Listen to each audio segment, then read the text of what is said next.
পারস্য উপসাগর ও হরমুজ প্রণালী এখন বিশ্বের সবচেয়ে ভয়ঙ্কর রণক্ষেত্র। শত শত তেলের ট্যাঙ্কার ও এলএনজিবাহী জাহাজ এখন আটকা পড়ে আছে এক অনিশ্চিত ভবিষ্যতের অপেক্ষায়। এই ভীতিকর পরিস্থিতির শিকার হয়েছে বাংলাদেশের পতাকাবাহী জাহাজ এমভি বাংলার জয়যাত্রা। সংযুক্ত আরব আমিরাতের জেবেল আলী বন্দরে পণ্য খালাসের সময় জাহাজটির মাত্র ১০০ গজ দূরে আঘাত হানে একটি শক্তিশালী ইরানি ড্রোন। মৃত্যুর মুখ থেকে অল্পের জন্য ফিরে এসেছেন জাহাজের ৩১ জন নাবিক। জেবেল আলীর ১০ নম্বর টার্মিনালে গত ৭ দিন ধরে তারা এক প্রকার অবরুদ্ধ অবস্থায় রয়েছেন। ভয়াবহ অভিজ্ঞতার মধ্য দিয়ে যাচ্ছেন বাংলাদেশের নাবিকরা। আমরা বাংলার জয়যাত্রা জাহাজের সিফেয়ারার্সরা ধৈর্য ও পেশাগত দক্ষতার সাথে সংকটময় পরিস্থিতি মোকাবেলা করছি।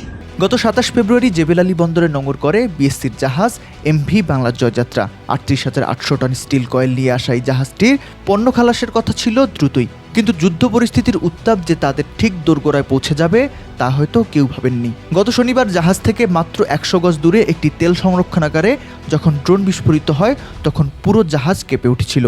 জাহাজের ক্যাপ্টেন মোহাম্মদ শফিকুল ইসলাম খান জানিয়েছেন, এরপর থেকেই প্রতিদিন আকাশ চিরে ছুটে যাচ্ছে ড্রোন আর ক্ষেপণাস্ত্র। মাঝে মধ্যে ভেসে আসছে বিকট বিস্ফোরণের শব্দ। ৩১ জন নাবিকের জন্য এই ৭টি দিন যেন ৭টি বছর। বন্দরের টার্মিনালে পণ্য খালাস চললেও নাবিকদের আতঙ্ক যেন কাটছেই না। স্টিল কয়েল খালাসের কাজ শেষ হলেও জাহাজটি এখনও হরমুজ প্রণালী অতিক্রম করতে পারেনি। ঝুঁকি এড়াতে জাহাজের গতি কমানোর পরামর্শ দিয়েছে বাংলাদেশ শিপিং কর্পোরেশন। শুধু বাংলার জয়যাত্রা নয়, হরমুজ প্রণালীর আশেপাশে আটকা পড়ে আছে মেঘনা গ্রুপের অঙ্গ প্রতিষ্ঠান মার্কেন্টাইল শিপিং ও কেএসআরএম গ্রুপের আরও ৩টি জাহাজ। এসব জাহাজের নাবিকদের জীবন এখন ঝুলছে সুতোয়। যুদ্ধের কারণে বন্দরের বাণিজ্যিক কার্যক্রমেও নেমে এসেছে স্থবিরতা। এদিকে হরমুজ প্রণালীর ২ প্রবেশ মুখে এখন ভাসমান তেলের পাহাড়। শিপিং ডেটা বলছে অন্তত ১৫০টি বিশালাকার ট্যাঙ্কার এখন খোলা সমুদ্রে নোঙর করে আছে, কারণ নিরাপত্তার অভাবে অনেক কোম্পানি তাদের পণ্য সরবরাহ স্থগিত করেছে।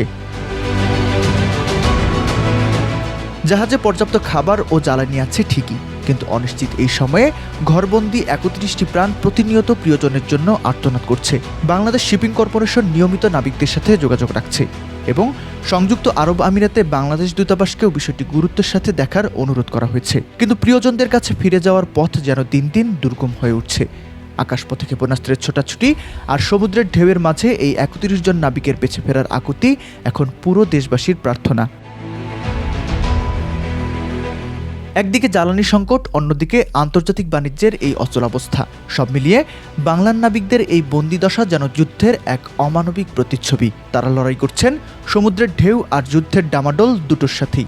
সরকার ও সংশ্লিষ্টদের দ্রুত কূটনৈতিক তৎপরতা এখন এই ৩১টি পরিবারের একমাত্র ভরসা।